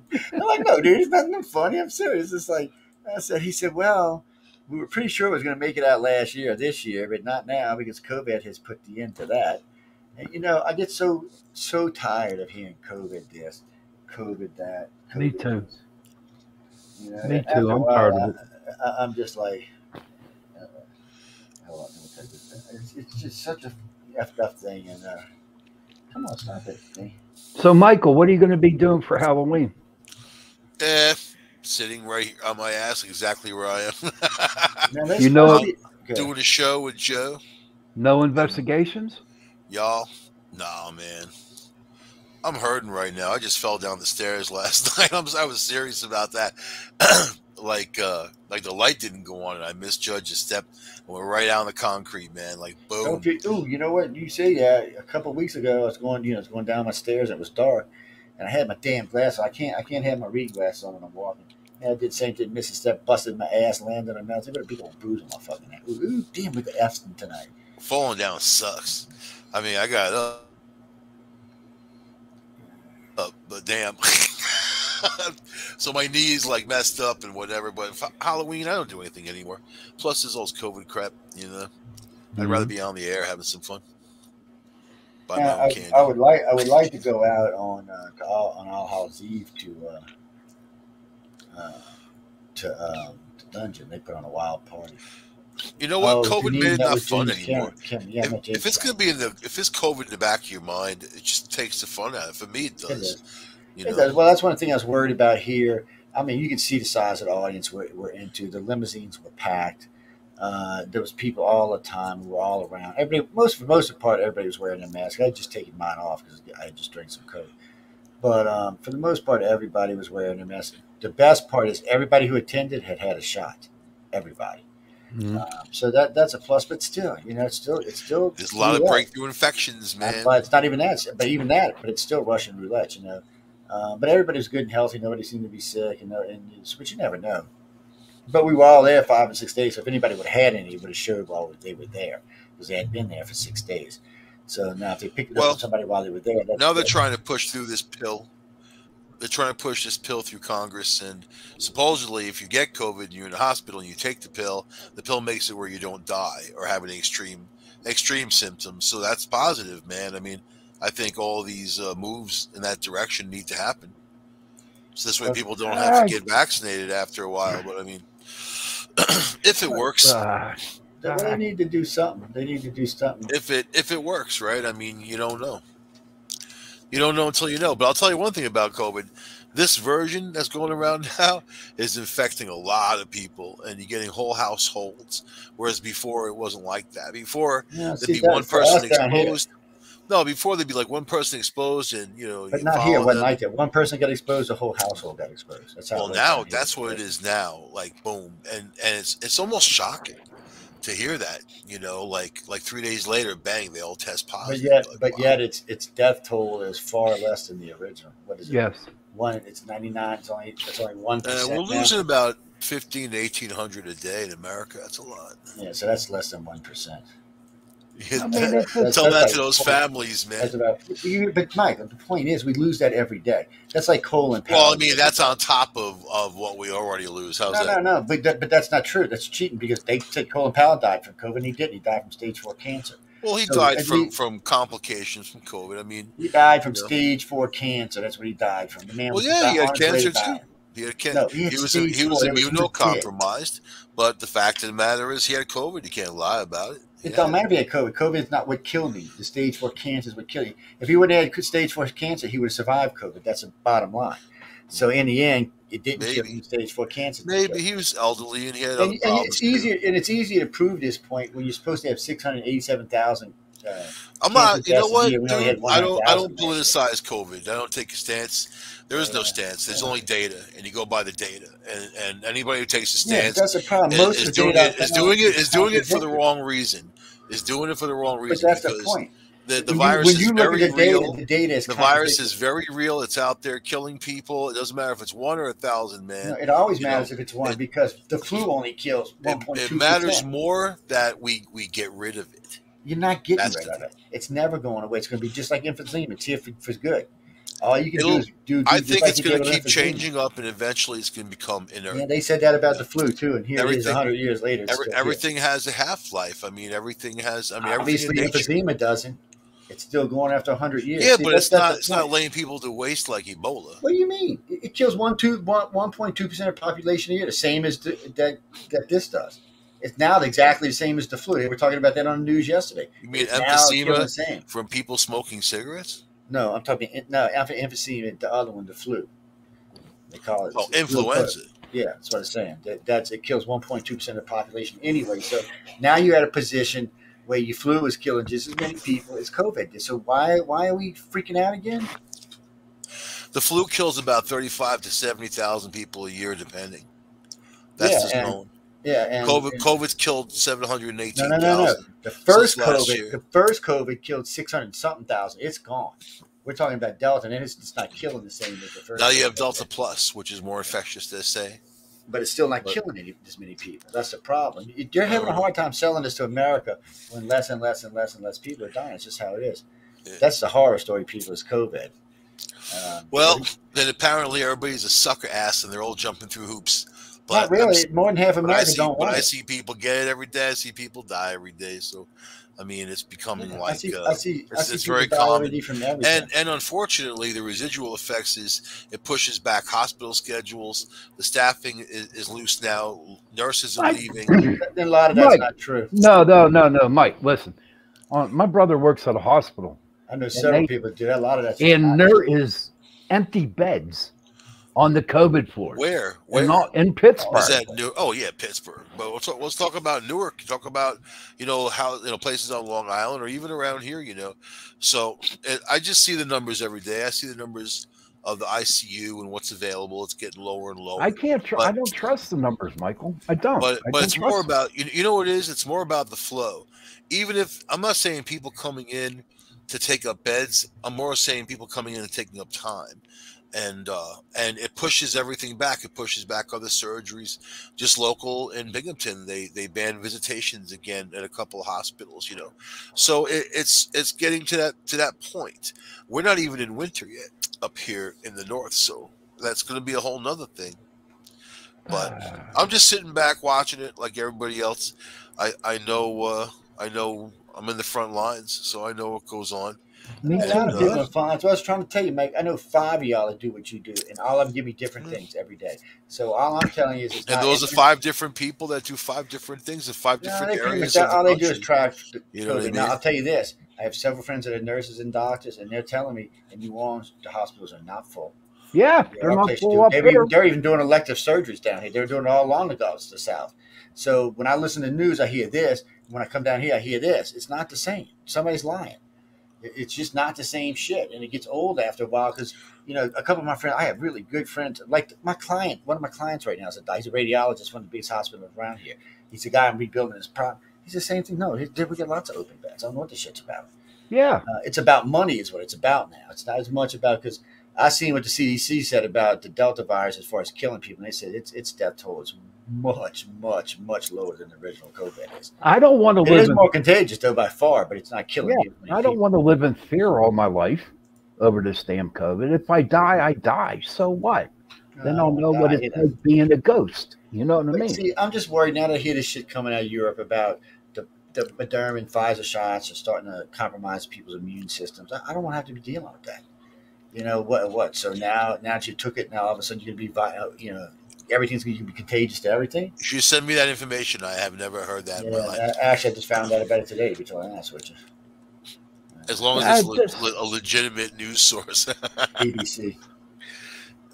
Hey, wow. oh, never mind. That's BBC, right out of the doctors, ABC, right, Disney, right. Well, Disney Channel. Their version isn't of BBC BBC is. like CNN over Yeah. there? No, they're not like CNN at all. BBC is much different. Oh, So BBC. BBC is CNN over there. no, over there it is. But you got to remember something Sky, about BBC. When BBC Sky. Ever reports watch Sky American News, news, man? They're so liberal.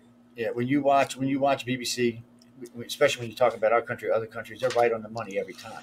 It's not their country, and they're actually quite good about American news. And they're way much more open than any news media we have here, including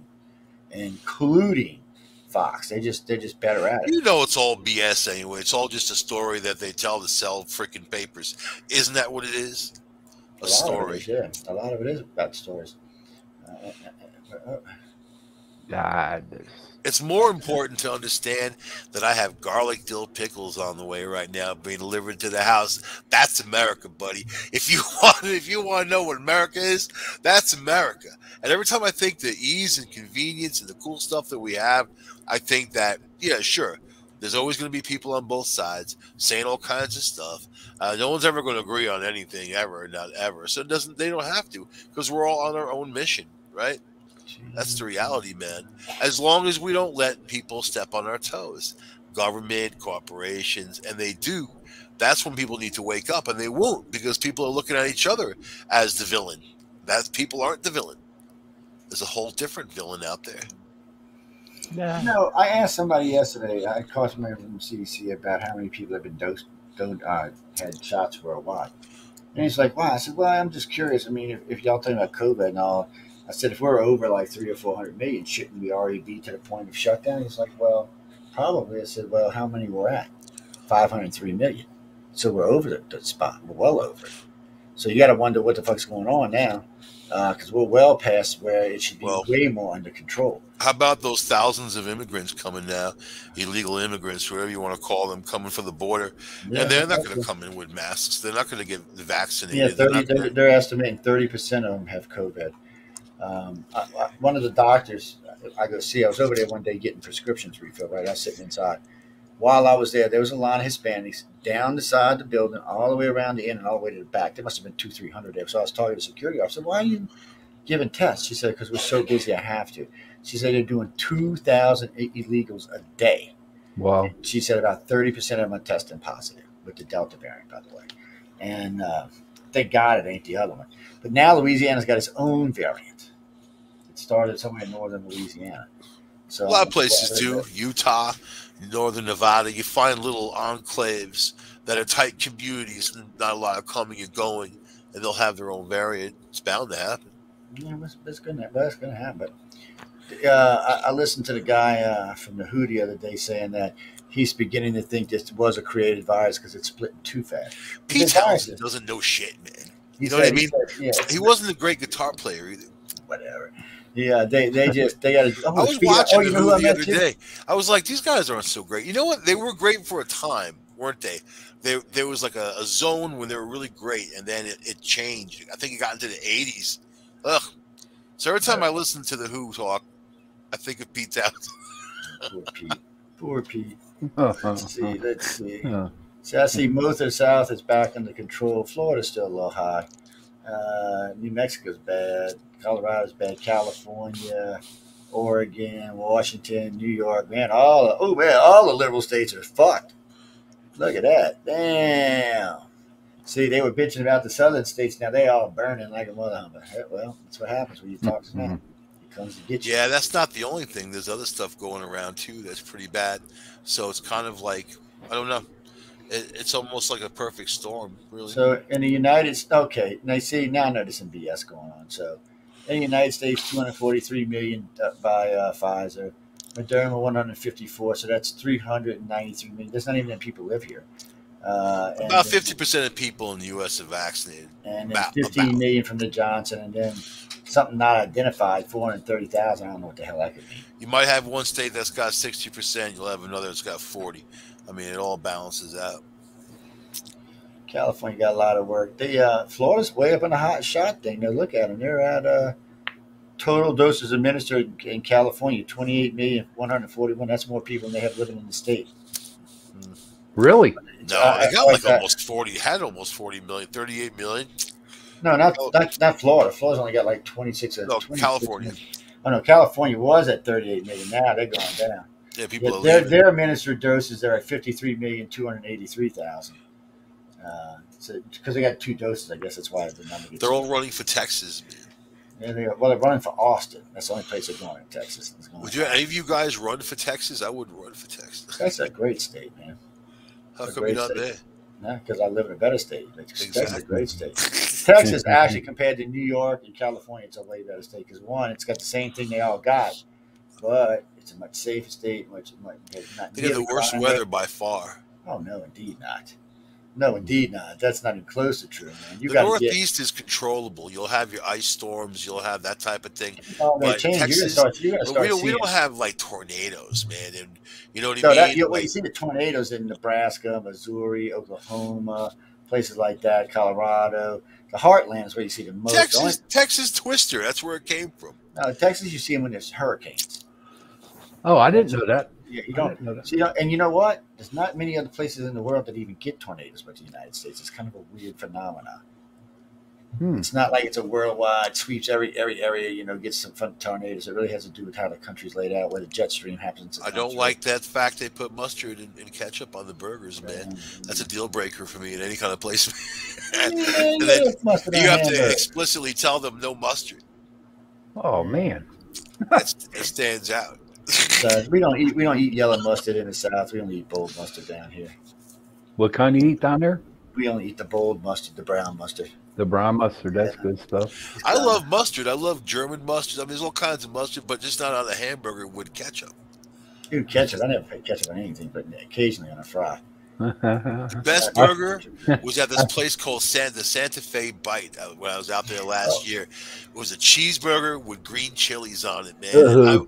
I'll tell you, though, they did it right. It was so nice. Oh, my God. Oh, God. While we're on that, so everybody said, you got to try an In-N-Out Burger. They're the best burger ever.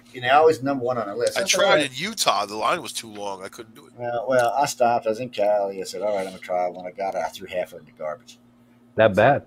They suck. I mean, really? Because Cali people don't have no taste buds. They don't know what spices is. They just don't know.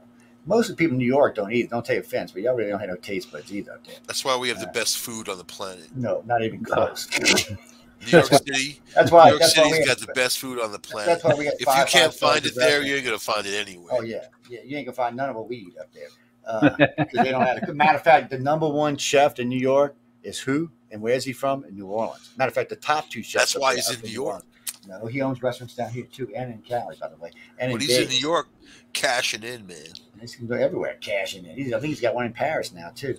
And he started out with that BAM shit. He was crazy, but he makes a lot of money. But that's the thing. We have the biggest chef school in the world now. We're the only state that has the only place in the world that has 5 5-star restaurants. Ain't nobody else has that. And we got quite a few 3-star restaurants. Matter of fact, Paris got mad when they shifted from their school to our school. It's just one of them things, man. A lot of people come down here just to eat because, the food's the best in the country by far. I hear they have the best barbecue down there. They have the best everything down here because the thing of it is, it's like, I'll be traveling. Like I was in New York not that long ago. This guy brings me out a rack of ribs and they're all dry. Oh, you just put the sauce on the top of them. I said, no, you just take that back. He's like, I said, I don't want any of that powder rub shit. That shit tastes like dust when you eat it. I said, when we barbecue stuff, we put all the rub on there and then we coat it down and we let that sauce bake into when you eat it. It is sweet and juicy and good. It just runs right off the bone. Ain't no powdery, chalky taste to it. They tried bringing that shit down here. Just everybody who put it up flopped. They just flopped. and a couple of Texas places in Texas seem to be, but they put right at the end. They put the barbecue sauce and let it seal it in and go for a while. But yeah, if you got to put the sauce on afterwards when you serve it, now you might as well throw it out in the garbage. That's not really I good. had some good barbecue out in New Mexico and Gallup, man. They It's got one good. place. They got good barbecue in Texas, New Mexico, even in Arizona. They got some pretty good barbecue. It was, I think it was a chain. It was called Tommy's or something like that, but it was actually really good, man. It hit the spot. I know that much. Yeah, but that In-N-Out burger, that thing was dry. Wasn't very No, this tasty. place was good. It had fresh cornbread. It was like really nice. Callie, we're gonna send you five guys. We're not gonna put what you call it out there. We're gonna send you five guys, and that should be good enough for you. They got a little more taste to it, a little more saltiness to it. They had nice salty, crunchy Because there's fries. 5 guys. But we got Whataburger too. Pretty good. Cross Top's better than all. Hey, you ever try Wahlburgers? Oh no. No. They're freaking good. They're Five freaking Guys is good. Yeah, That's Five way Guys more around here. Yeah, I go there every time I want to splurge with 1,200 calories for a burger. Oh yeah, they are. But they're kind of expensive burger, by the way, ladies and gentlemen. Just so you know that ahead of time. Yeah, $10 for a Yeah, double. well, yeah. double So that's what cheeseburger. I'm saying. Well, so when me and my wife eat, if we get a malt, it's usually about $32 for two burgers. But I'm gonna tell you a little secret: don't order a large fry. Just order medium fried because when they do what they do is they fill it or a small fry, they fill it up, and then they also dump it in a bag, and then they fill it up again. And then Oh they yeah, put it in the bag. So there's always a ton of fries in there. They're good. Uh, they are good, especially the unsalted because they're kind of lightly salted, man. Yeah, lightly. So But you gotta watch them because they'll get a little crazy with that rock sauce sometimes. But it's a good hamburger. You know, Whataburgers are different. It's more like an old style frost top or Hopper's top burger.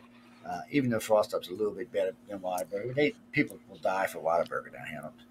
But it is, and then we've got regular places like the bars. See down here, every bar has to serve food, so they all have their special but burgers. see, those are the best burgers, man. They are the best When you burgers go by to those far. pubs or whatever, I mean, They are by far the best burgers. or diner, like a good diner, you know. Yeah, So diners. if you go to like the Harbor or the Swamp Room, the burger's about an inch and a half thick. It's a big round patty. It's on a big bun, not a little bun. It comes fully loaded. It costs you 10, maybe $15 with a drink, or if you unless you're drinking alcohol, it probably costs you 20. But still, man, you are full. You go drink it the rest of the night after you eat one of them things. And they had good steaks there too, by the way. So I mean, bottom of the line had pretty good burger, pretty good steak, and out there you can smell them on the grill when you put up. They're actually putting them on the grill. They're not right. It's not barbecue per se. 'Cause they're not putting any barbecue on them. They're just grilling them. This is And going to sound crazy. I couldn't find a good steak on the road, not one. I mean, I can when believe that. out back in Colorado Springs was the best I could find. That's crazy, you know. And I was looking. They have barbecue everywhere. But steaks, no, man. Yeah, you don't find as many steakhouses in the old days like in They the were old high days. end. If you want to spend $200 for a Oh couple of yeah, steaks, but yeah, there'll be a few, but even then, there's not as I much get of them that. around either. It's been a push back in there. But what was that, Christopher? Oh, I'm sorry. What do you mean? Was it the scariest place I've ever been? Outback. You mean what do you mean? Like is in fear? Wait, clarify. What do you mean scariest place I've ever been? You mean spooky wise or fear wise or? Okay, well, I've told this story before, but I don't know, about 12, 14 years ago, we were back in Honey on Swamp, about 12 miles back in the swamp, deep in the swamp. And Linda and I were just sitting there. We were out UFO hunting, by the way. We weren't monster hunting or anything like that. And we had a black Nissan, what was it? Anyways, nice car. And we had the moonroof running across solid black. Even the bumpers were black. The rims were black. So there was nothing shiny in this car at all. And I had my moonroof open. I was sitting there, and I was talking to Linda, and I reached over to grab my drink. And when I did, I stretched my leg, and I must have hit the pedal on the brake. And I could have swore I seen like the black move behind me, like it went like that. And I'm like, no, I'm seeing things. So I got back to Linda. I said, for some reason, I stepped back in the brake. When I did, it looked like it was closer. So I reached up and shut my moonroof. And I said, baby, look back there and see if you see this. And I stepped on it. It was like 4 feet from behind my bumper. And it just looked like this big mass of black. It was black and black. It was blacker than the black. And don't get me wrong, when you're back there, it is black. Especially if there's no moon. It's like you can't hardly see your hand in front of your face when you're out the car. And I was like, okay. So at that moment, the car was running when you had this AC on. So I just slapped and drive and punched it, sending dust and dirt all over the place. And so I'm hauling ass. Now I'm going to these gravel roads in the swamp, these twisty, curly gravel roads, about 80, 90, hoping I'll put my ass in the swamp somewhere. Singing. So I'm coming up. Then this thing's standing within like 15 or 30 feet. Now you can see it good now. So I had a button where I could turn my reverse lights on, so for backup lights. And I turned them on. And you could see it really good. As it was coming, but it still looked like this big black blob thing. But I noticed as we started getting closer to where the blacktop road was, it was taking more of a shape like a person, but much bigger. So I'm thinking I'm coming up this road, and this road's got like a big hump that comes up. And man, I'm doing about 80, and I want to hit too fast, and I want to shoot over like playing the Dukes of Hazzard or something.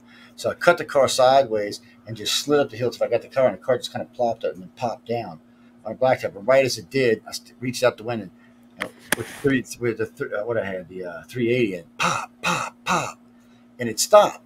Not because I shot the when the muzzle flash came out, then it stopped, and I was like, "What the?" And I just at that point I took the gun because it didn't phase it and just punched it. So now I'm doing about 110, 115 down this blacktop road. And I got these little bridges you got to go, so I was being kind of careful. That's why I didn't going faster than that. So I'm hauling ass, and this thing is standing right behind us. You can see it from my taillights on my car. So I had to slow down for this one bridge, and I thought it was going to rush up, and I was like, it slowed and picked up as the car did, which I couldn't understand. So I'm coming up to the end of this road where you go to get on the interstate, and there's a cattle guard there, and I said, I got to slow down. I'm doing 100. If I hit that cattle guard at 100, I'll blow out all my tires. So I start slowing down. I know I'm thinking this thing's going as fast as I am now. It's going to catch me. So I start slowing. I'm doing 50, 55, about 45. And it's rushed up, and it's looking like it's like 2 feet behind the car. As I go over the cattle guard, it just stops. And then both times when it stopped, it looked like a figure of some kind of humanoid thing, 30 feet tall, 20 feet tall, 15 feet wide, whatever it was.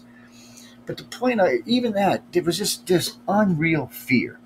I've feared things in my life before, but nothing like this. This is like somebody was choking you and cutting you up and holding you and getting ready to eat you at the same time. It was that kind of fear. It's just unreal. It was even at the time, I could feel that it felt unreal. But I wasn't going to take a chance and see what the hell it was. I just took off the interstate after that. To this day, I have no idea. So the first time I told the story, I told it to a pretty big audience, and I had about 10 or 12 people write into me telling me they had similar experiences in different parts of the country. So we went through it, and there was about 12 people had this. But there was one thing that was in common. They were all in UFO hotspots. Now, whether or not it had anything to do UFO related, I have no idea. Was it government using some kind of psycho shit to run us out of there, or was it ET scaring us off, or was it just some new thing we've never seen before? But I have not had any reports in the last 12 years at all. So I still don't know what it is. Yeah, it was creepy, freaky, hairy, scary. You better get your ass straight kind of stuff, man. I have no idea. It freaked me out, I gotta say. The Blob. Why don't you just stop and confront it, man? Say, listen, I did when I stopped up on the hill. I stopped in front and shot 3 shots at it. You don't shoot it. Just ask a question, man. Like, maybe it's not all nasty and evil. Maybe it's nice. No, nah, I'd be running.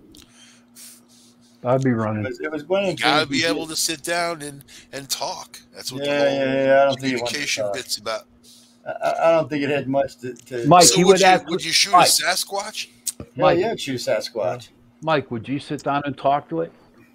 Hell yeah, I've done it. And what would we've been in some bad situations. It would have been like that movie, that version of Star Trek where that thing went around. I'm like the Dr. Phil of the paranormal world, man. We've been that's the thing. You would have known this was not paranormal. If you can communicate though, and then try to resolve things. I mean, these are entities. If you'd thought this was paranormal, you'd have been deep shit. This had nothing paranormal about it. Maybe they like your tuxedo, man. They come tail grab you. There was something. I don't know what it was, but it wasn't paranormal. No. It's not ruling out government, but it wasn't paranormal. I mean, maybe it was Bill Cosby with his Jello pudding. I like Jello pudding. You hate on Bill pudding. You can hate on Bill, man. He's out free now, running the world, doing his thing. Writing books. Yeah, guys, now he's going to go back on tour again. Yeah. Well, he went on tour and they kicked him off, but now he's going back again. I don't know. He's still got his protractors. He still got his levers. A lot of people still like Cosby. Yeah, I like him. There was a lady the other day who said, I used to watch him when I was a kid all the time. She said, I don't know. I don't see anything here. Because a lot of people had that same thing. Is you're a single woman out looking for a job after a guy, and you're going to his hotel room in the middle of the night. Because it wasn't like, what was weird about these was, it wasn't like it was in the afternoon or the daytime. Just like 7, 8, 9 o'clock at night. You're going up there and you're having cocktails with a guy over a job. That's just bad news. You know, I'm not saying what he did was right because he was drugging him, but still, I mean, she'd have known the man was after something like that kind of. Are you saying they have low moral character, Joe? I'm saying they're very. You know why it's called the casting couch? That's all I'm saying. Was he casting? Was he even casting? I think he was casting. With fans. No, he was just these were all girls were going after that were looking for jobs. Every one of them. Oh, they want to be on the Cosby Show. Yeah, they were looking. Well, they were looking for other stuff because Cosby produced a lot of stuff. Fat Albert. Hey. I remember Fat Albert. Yeah. Yeah. Oh, Joe's not. Something's wrong with Joe. He's frozen. Yeah. Sees the aliens. He's getting probed. He's probably face he's making. No, I think that's a I'm getting probed face. Oh, there he is again. Yeah. Oh man, no! I think when he talked about that blob, all of a sudden he got shut up. Oh man, the blob is dead. They want to eat you, man. They want to eat you. What the hell happened, Joe? What do you mean? What happened? I've been talking the whole time. I don't know what you're talking about, man. Dude, you were like frozen. I wasn't on my end. I was moving around just fine. I was on those. What are we gonna do on the Halloween show, man? We're gonna do a seance. I don't know. We're gonna talk. We're gonna talk. Well, we got all day and all. Well, I guess we'll start at around 6 or 7. What day is raise that? the spirits of former Sunday to former Sunday. hosts that have passed on. I know. Oh no, we are not talking to you know who. My life's going too good right now.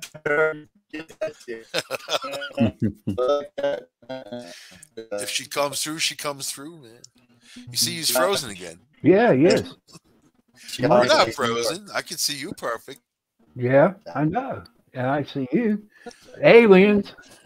Uh-oh.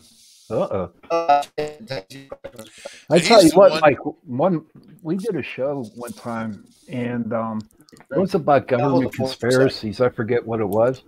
And then all of a sudden, man, we could not. They were breaking in on it. You know, they were making our static sounds, and no one could hear each other. It was crazy, man. Wow.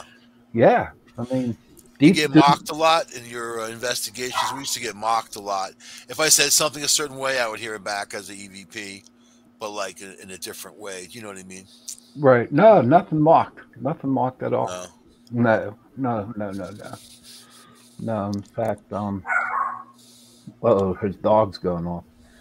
But no mocking at all. We picked up some good EVPs. The best EVP that I ever got was about 7-8 years ago, and me and my ex-girlfriend, we were at this house. Long story short, the dad who passed away, did not like his wife, who was a nurse, and so the dude he got a phone call from his house on his cell phone, and nobody was at home. And he picked up. I actually heard the recording, and it said, "Kill the nurse." Wow. Oh yeah. And so we did our walkthrough. Then my ex-girlfriend gets out, and she says, "You got to hear this. You got to hear this." And she played back the EVP, and she asked the question, "Who are you?" And nothing. And then she said, "How old are you?"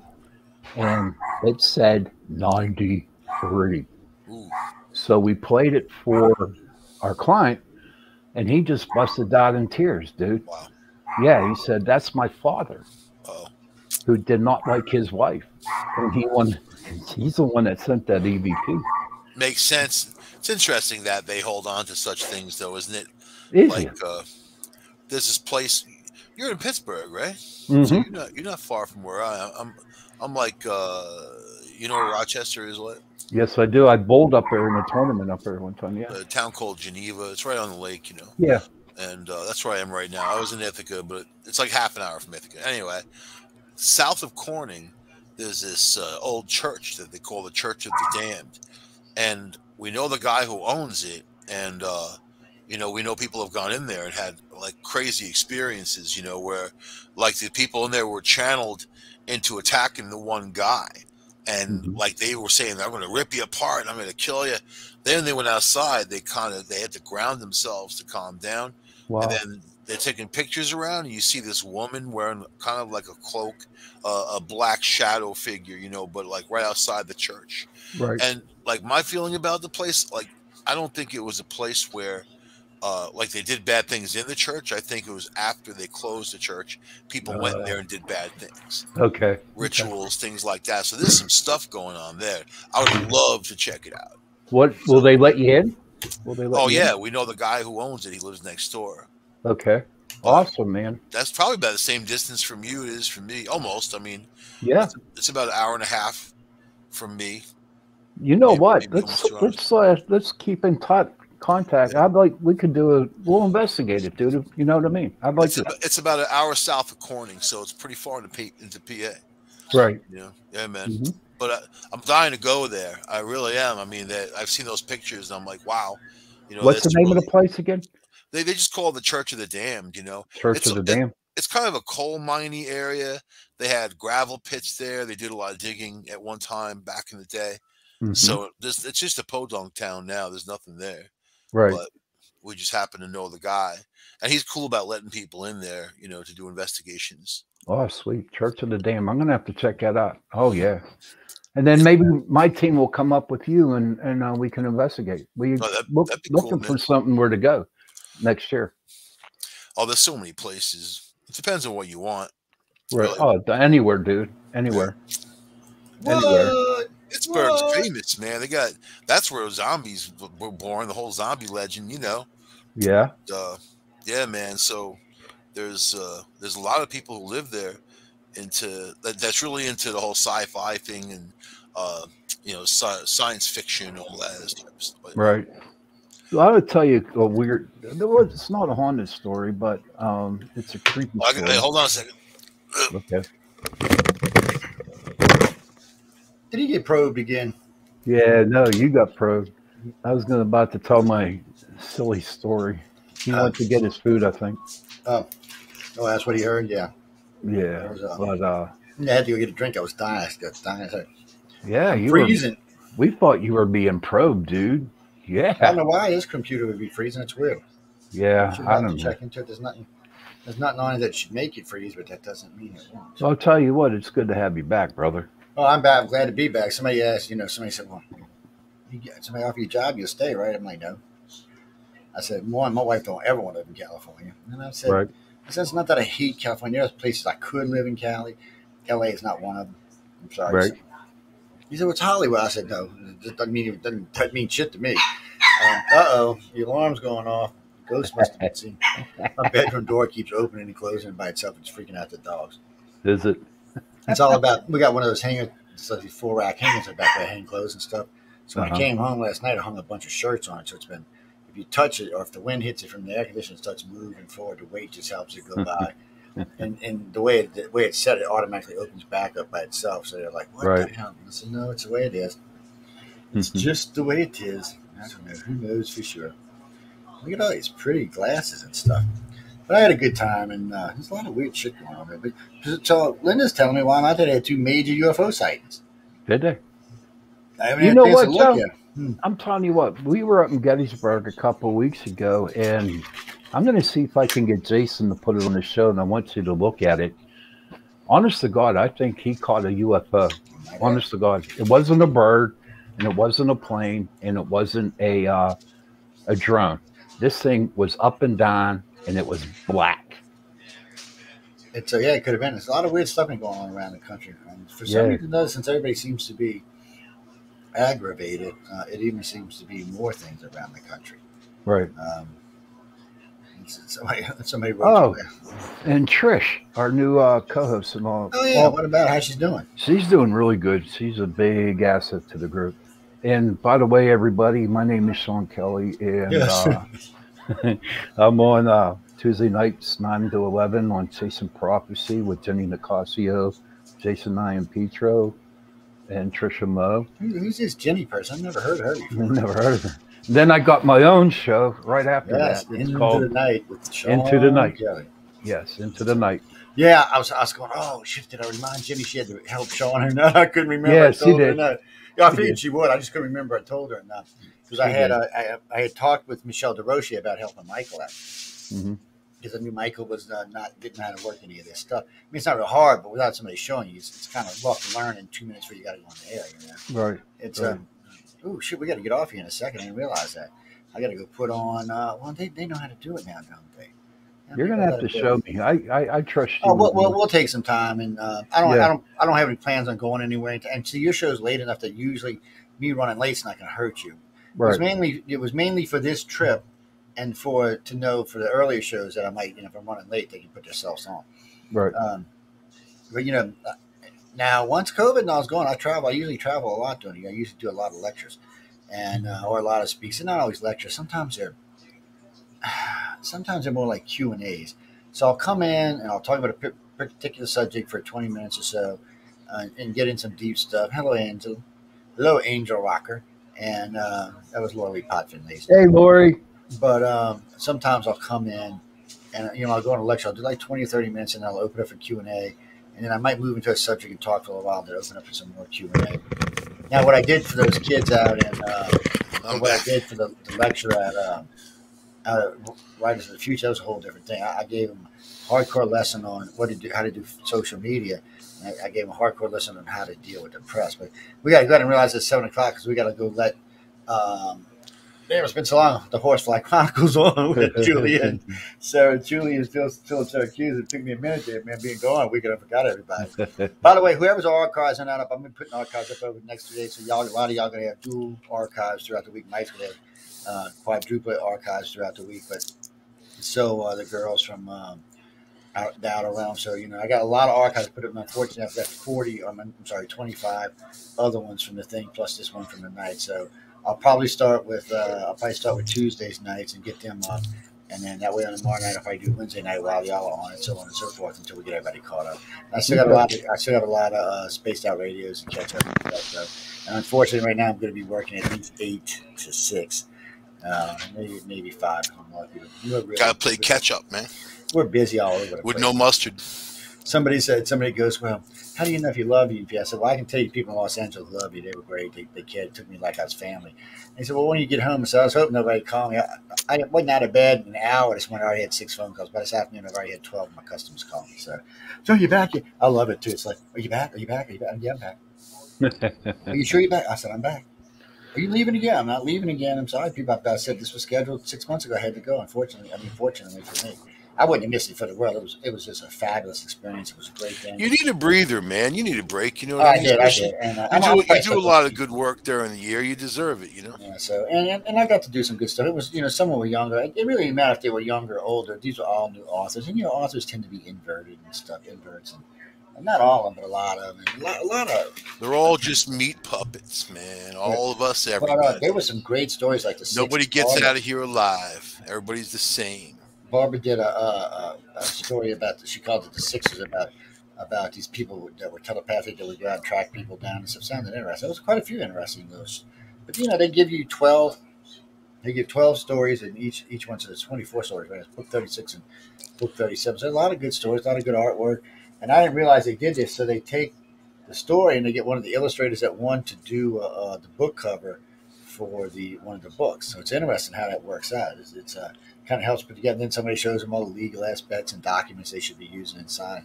It's a great course from, and the fact that they get to talk to some of the top people in the field is just, there's no way to get any other way to do it. These guys are 2 way up for just to walk up and say hi to them.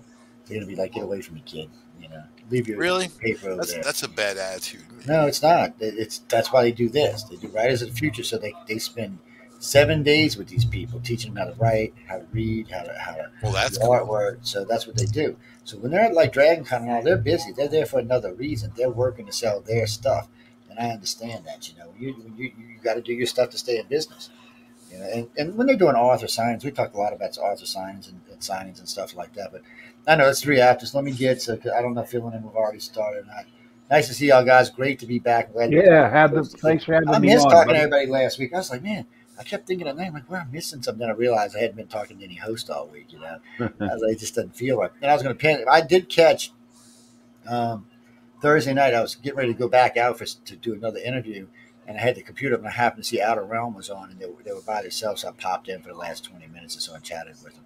That was nice. So just to say hi.